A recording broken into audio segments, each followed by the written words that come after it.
سارے جوکر جو ہیں وہ ہم پر مسلط ہیں۔ آج عدالت میں پیشی تھی غداری کے کیس میں، تو میں آج یہاں پہ راجہ وقاص صاحب کی عدالت میں جو ہے وہ پیش ہوا ہوں،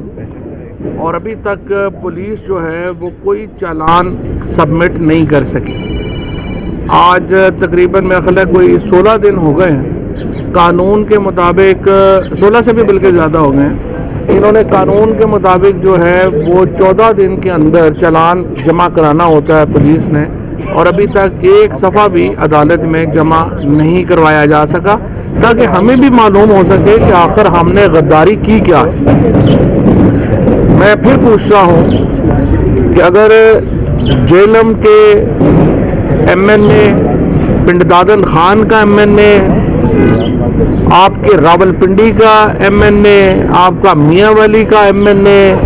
یہ سارے غدار ہیں، تو آخر پاکستان میں پھر پاکستان ریاست کے ساتھ کون ہے؟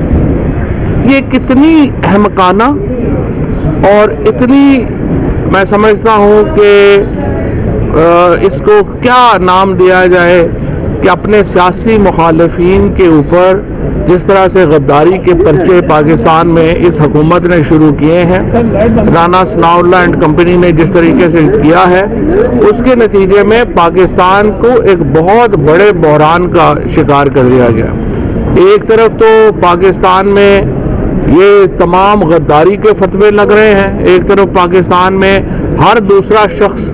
جو ہے، اگر دیکھیے نا، اگر میں پنڈدادن خان کا ایم این اے غدار ہے تو سارے جو میرے ووٹر ہیں وہ تو پھر غدار کو سپورٹ کر رہے ہیں۔ اگر جیلم کا ایم این اے غدار ہے تو جیلم کے ایم این اے لوگ تو پھر غدار کو سپورٹ کر رہے ہیں۔ اگر شیخ رشید غدار ہے تو پنڈی کے لوگ جو ہیں وہ پھر غدار ہوئے۔ میاں والی کا عمران خان غدار ہے تو پھر پورا پاکستانی غدار ہے۔ یہ اس طرح کی بچگانہ احمقانہ پالیسیز کے نتیجے میں پاکستان کو 1970 میں بہت بڑا لاس ہوا قطر میں، اور اگر آپ یہ اس طرح کی بچگانہ اپنے سیاسی مخالفین کو دبانے کے لیے باتیں کریں گے، یہ کالونیل ایرا میں ہوتا تھا، جب انگریز یہاں پر حکمرانی کر رہے تھے، اس وقت اپنے سیاسی مخالفوں کو اس طرح کے پرچوں میں ڈالا جاتا تھا۔ 1857 کی جنگ آزادی کے بعد 124A جو ہے اس کو شامل کیا گیا تھا PPC میں، جو ان کے نزدیک بغاوت تھی، لیکن ہم جو ہندوستان اور پاکستان کے رہنے والے ہیں، 1857 کی بغاوت کو ہم جنگ آزادی کہتے ہیں، اور ان جنگ آزادی کے متوالوں کے خلاف یہ قانون جو ہے وہ بنایا گیا تھا، جس کے اوپر آج پاکستان میں کچھ میں سمجھتا ہوں ناسمجھ لوگ، اور مجھے جو حکومت میں بیٹھے ہوئے رانا ثناء اللہ اینڈ کمپنی، جن کو نہ تاریخ کا پتہ ہے۔ آپ دیکھیے شہباز شریف جو مسخروں والی حرکتیں کر رہے ہیں، ترکی میں پہلے زلزلہ آیا، وہاں 35,000 لوگ جو ہیں وہ جان سے گئے ہیں، سیریا میں اور شام میں اور ترکی میں۔ جب وہ وہاں پہ ریسکیو ایفرٹ چل رہی ہے، یہ اپنا جہاز بک کرا کے کہ جی میں آ رہا ہوں، انہوں نے کہا بھائی نا آپ پاکستان میں ہی رہیں، وہاں پہ آپ کی زیادہ ضرورت ہے، اور آپ سنب ہوئے۔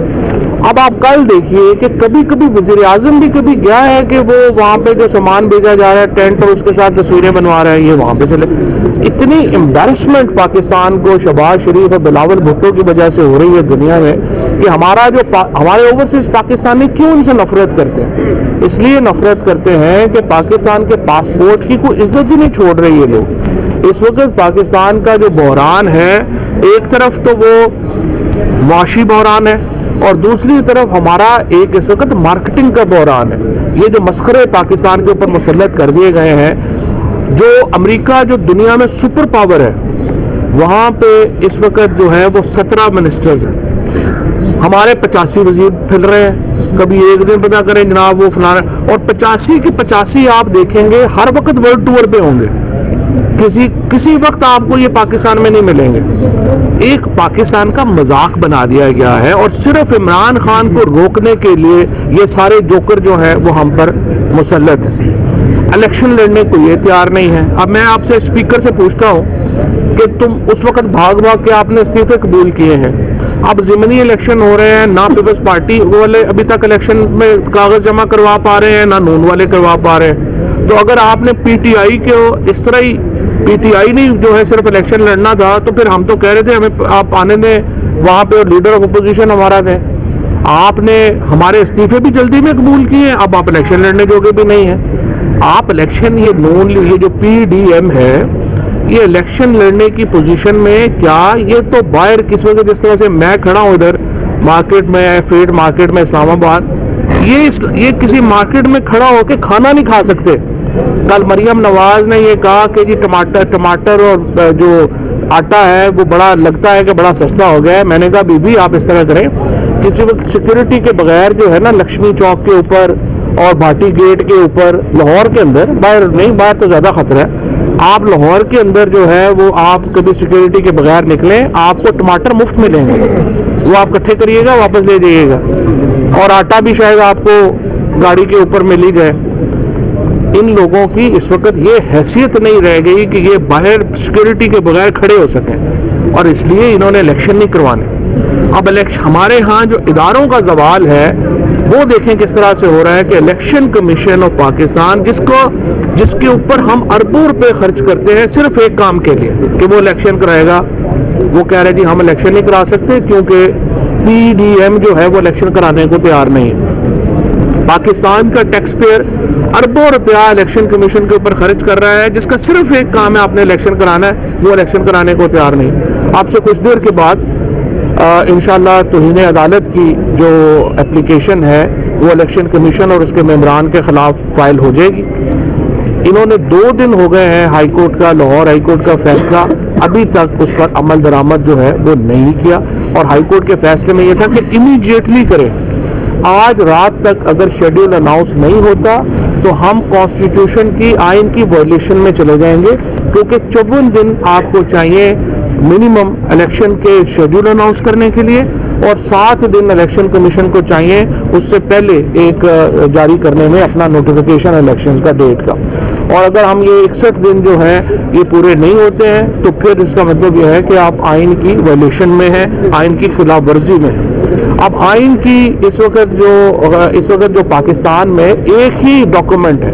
ایک ہی دستاویز ہے جس کے اوپر پاکستان میں کنسنسس ہے، اور وہ پاکستان کا آئین ہے. اس کے اوپر شاہ احمد نورانی صاحب کے بھی دستخط ہیں، اس پہ فضل الرحمان صاحب کے والد صاحب مفتی محمود صاحب کے بھی دستخط ہیں. میں سیاستدانوں سے کہتا ہوں، نواز شریف صاحب تو خیر پیدل جنرل ضیاء الحق نے کے دور میں ہوئے تھے، اور یہ ذوالفقار علی بھٹو کے بھی ہیں، تو میں پی ڈی ایم میں بھی شامل جو جماعتیں ہیں ان کو کہتا ہوں کہ آپ خدا کا خوف کریں.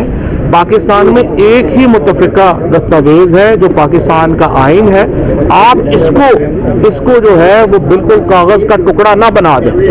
آپ نے نہ عدالت میں اسلام آباد میں عدالت نے کہا لوکل گورنمنٹ الیکشن کروائیں، آج آپ دیکھ لیں مہینہ ہو گیا ہائی کورٹ کے حکم پہ عمل درآمد نہیں ہوا. اس کے بعد ہائی کورٹ لاہور نے مجھے طلب کیا 4 بار، مجھے وہاں پہ پیش ہی نہیں کیا گیا. شیخ رشید صاحب کی ضمانت لی عدالت نے، انہوں نے دوسرے کیس میں اس کو بک کر لیا. اور کل مریم نواز نے بہت ہی خطرناک تنقید کی ہے عدلیہ کے اوپر،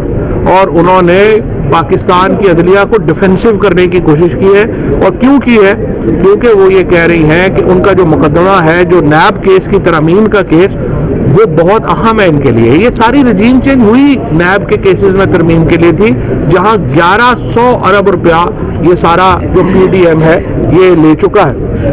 اور اس پیسے کو ہضم کرنے کے لیے ضروری ہے کہ عدالت جو عمران خان کا کیس ہے اس کو مسترد کرے.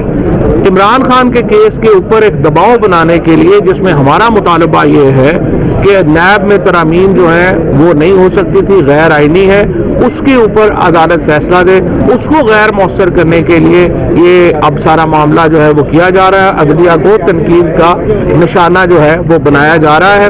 اور ہم اس کی شدید مذمت کرتے ہیں. ہم جیل بھرو تحریک کے لیے بھی تیار ہیں، ہم اپنی عدالتوں کے تحفظ کے لیے بھی انشاءاللہ تیار ہیں. بہت شکریہ. آپ نے بات کی ہے کہ باجوہ ساری حکومت کے فیصلے کرتے تھے. ایک تو یہ بتا دیں کہ آپ کی کابینہ کے مشیران اور وزراء کتنے تھے؟ ہمارے 42 تھے، اور اس میں جو وزیر تھے 22 تھے. فیڈرل منسٹر جو تھے وہ صرف 22 تھے ہمارے، اور جو مشیر اور سارے ملا کے 42 تھے، جو پاکستان کی تاریخ کی کم کیبنٹس میں جو ہے وہ